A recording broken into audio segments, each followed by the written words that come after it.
Can I talk about the discovery of Noah's Ark? Yes. In 1948, there was a big earthquake. And when that earthquake took place, it shook the ground so violently that all the dirt fell off the top of the ark.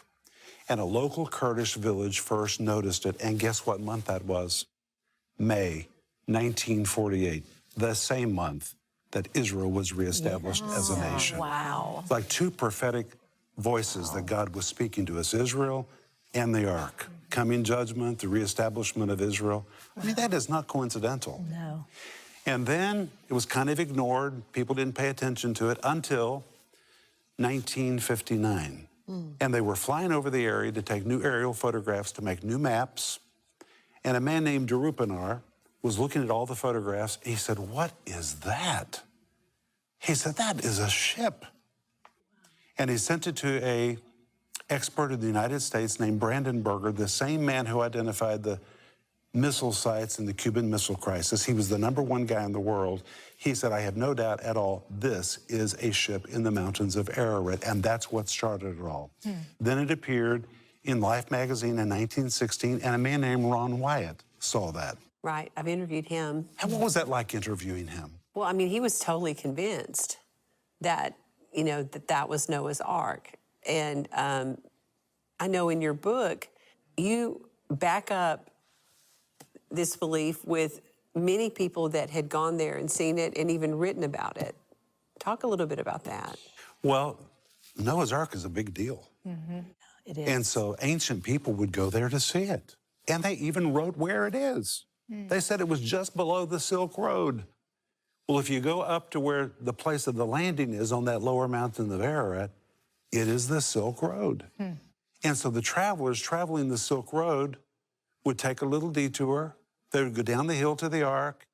And the ancient writers said, it's all in this book, they would take pieces of the pitch as souvenirs and would carve them into amulets and would wear them around their necks. It was a well-known sight. And how many people took little pieces, like you said, and make something out of it? Well, we don't know many, but it was a lot of people who went to see the ruins of the Ark back in those days. And then, because it slid down the side of the hill, it got recovered with mud, and it was like it was lost until 1948. Wow, wow. And so what did you think when you went and actually walked? Because walking it and looking at the overview is two different views. Well, Joni, first of all, I was kind of a skeptic. I wanted to believe, but I didn't know if I believed. So I went there with my whole film crew. Yeah. And when I got there, my skepticism was put to bed forever.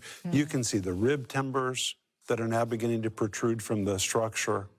You see the drogue stones. The drogue stones are the massive stones, bigger than a car, that hung from the sides of the ship to balance the ship in bad weather. There are 26 of them. And if you follow those stones, you can figure out the route of the ship.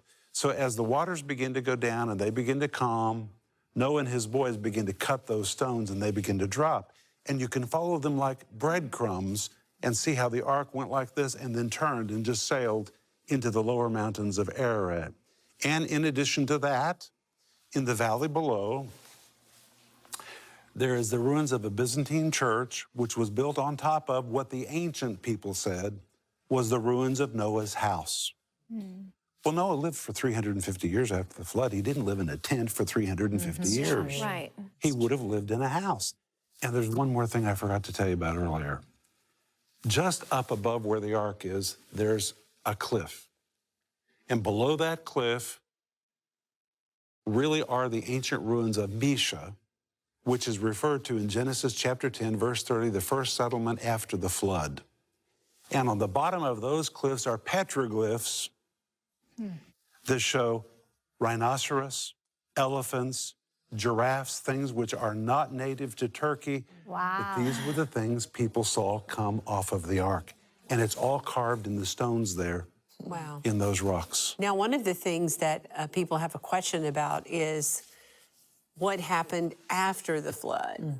Because we know, I mean, even with the grapes, you know, that that he grew and ate, and they fermented faster, or the air quality was not as good. There was not as much oxygen in the air, and it was almost like a hyperbaric chamber before the flood that was changed after, and mankind was cut short as far as lifespan, because Noah lived to be how old? 950. Okay, 950 years, but after the flood, That's a good question. men started, Living shorter lives. yeah, shorter lives. They sure What did. happened?